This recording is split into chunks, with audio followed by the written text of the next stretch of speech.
de níquel y cobalto de Moa y práctico de puerto. Entonces, él, que ya nos conocíamos, me encomiendan la labor de ir a Moa para preparar el puerto para recibir todos los petroleros, todos los barcos.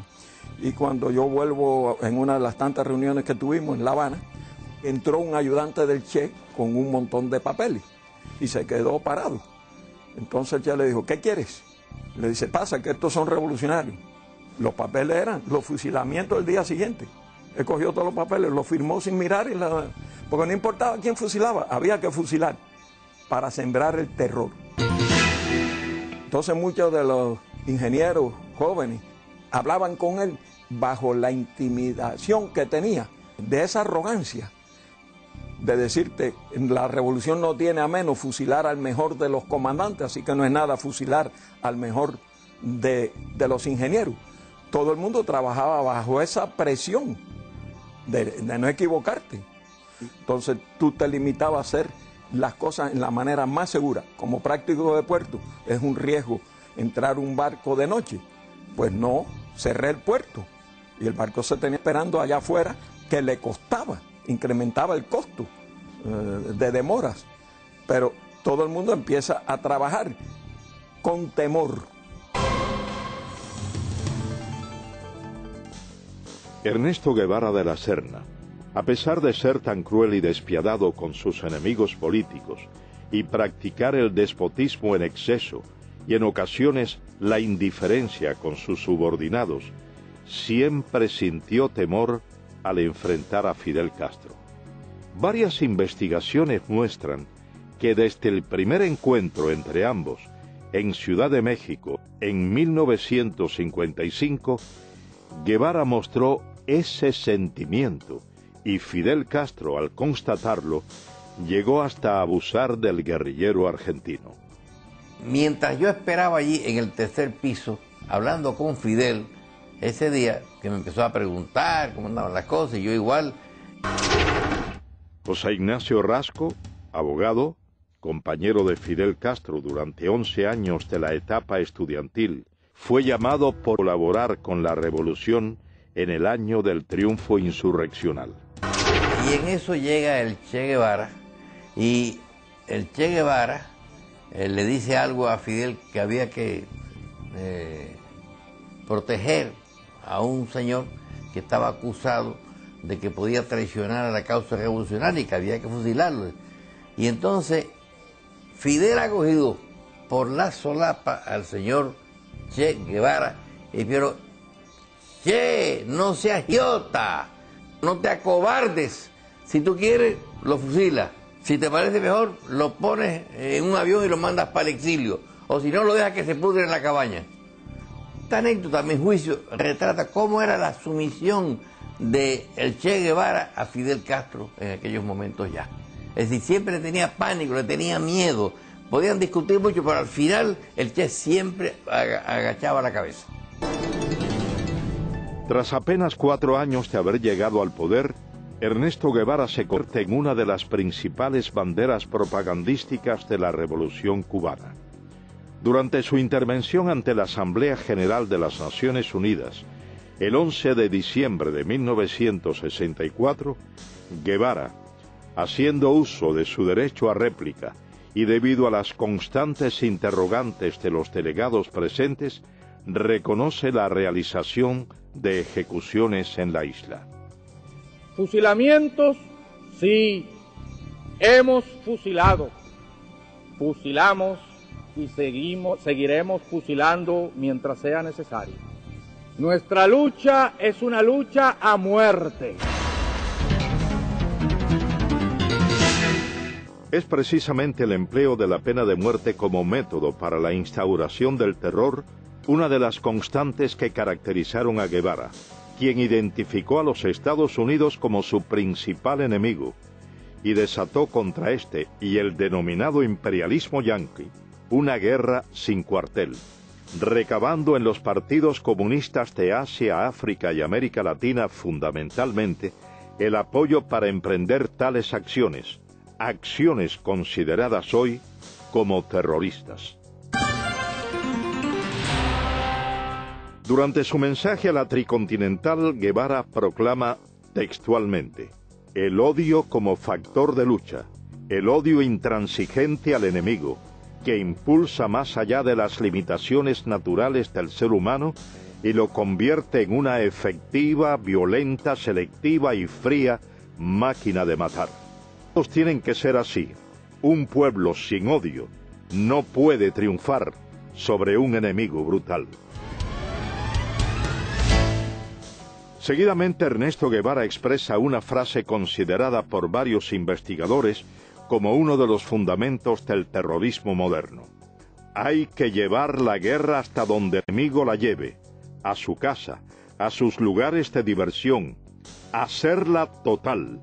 Hay que impedirle tener un minuto de tranquilidad, un minuto de sosiego fuera de sus cuarteles, y aun dentro de los mismos, atacarlo donde quiera que se encuentre, hacerlo sentir una fiera acosada por cada lugar que transite.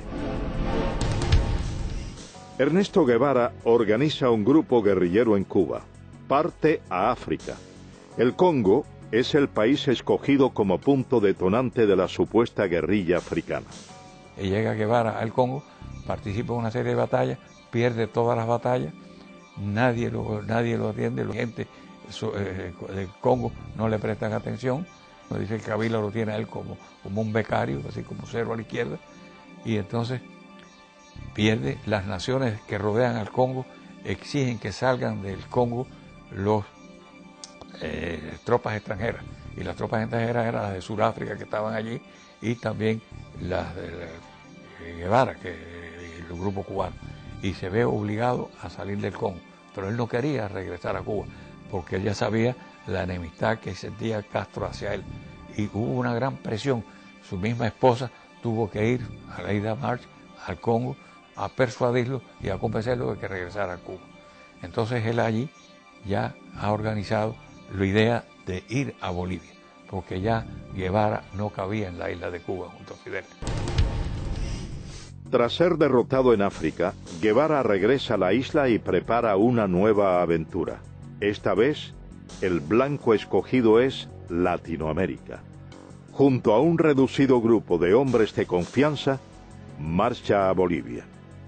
El 31 de diciembre de 1966 se produce, muy cercano a la finca Ñancauazú en Bolivia, el histórico encuentro entre Ernesto Guevara de la Serna y Mario Monge Molina, secretario general del Partido Comunista Boliviano.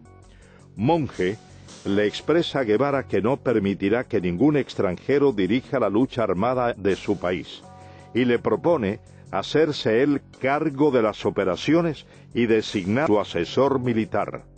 Guevara no aceptó. Entonces, él me dijo: yo no te puedo dar la dirección revolucionaria.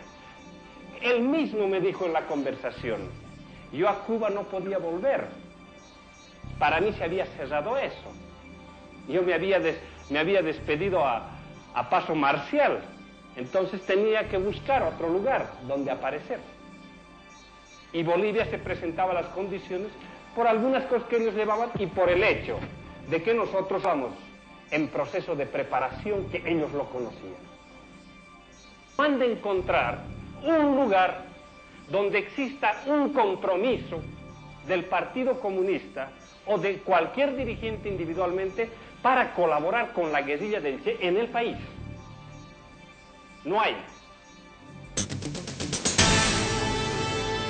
Guevara no consigue reclutar al campesinado boliviano, principio básico de su encomienda.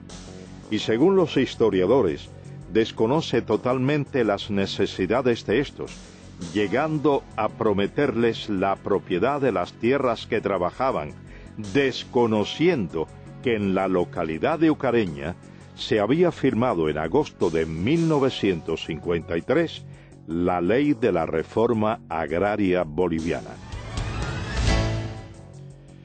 Guevara es finalmente cercado por el ejército boliviano y capturado con vida en la quebrada del Yuro.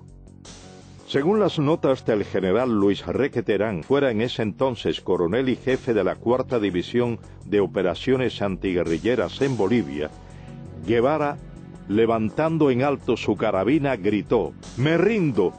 ¡No me maten! ¡Soy el Che! ¡Valgo más vivo que muerto!». Cuando esto ocurría, relata el general Reque Terán, el reloj marcaba las 13:30 horas del domingo 8 de octubre de 1967. En ese combate, la mayor parte de los guerrilleros cae preso el Che Guevara con Simón Cubas, que era el que lo estaba ayudando a salir, nombre de guerra Willy. Félix Rodríguez fue oficial de la Central de Inteligencia estadounidense. Fue el oficial que recibió la orden de ajusticiar a Ernesto Guevara tras su captura en Bolivia. Viene una llamada telefónica y piden al oficial de más alto rango. Yo tenía en ese momento el grado de capitán y en la higuera que habían 2 tenientes más bolivianos, por lo tanto me llamaron a mí, contesté el teléfono y era del alto mando boliviano en Valle Grande, y eran instrucciones específicas del señor presidente, señor comandante de las Fuerzas Armadas, que eran 500-600. El código que teníamos era 500 el Che Guevara, 600 muertos, 700 vivos. Pido que me lo repitan y me confirman 500-600. Cuando viene Centeno, lo llamo a un costado y le digo: mi coronel, hay órdenes de su gobierno de eliminar al prisionero. Y le doy los códigos. Las órdenes de mi gobierno es tratar de mantenerlo vivo a toda costa. Nosotros tenemos aviones y helicópteros para transportarlo a Panamá para interrogatorio. Con eso me mira y me dice: mira, Félix, si usaba el nombre de Félix Ramos, dice: hemos trabajado empíricamente, te agradecemos mucho, pero estas son órdenes del señor presidente y señor comandante de las Fuerzas Armadas. Si yo no la cumplo, a mí me votan deshonrosamente. Miró su reloj y me dijo: tienes hasta las 2 de la tarde para interrogarlo.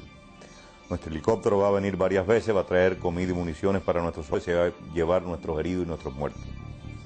Yo quiero tu palabra de caballero de que a las 2 de la tarde tú me traigas el cadáver del Che. Y lo puedes ajusticiar en la forma que tú quieras porque sabemos el daño que le ha hecho a tu patria.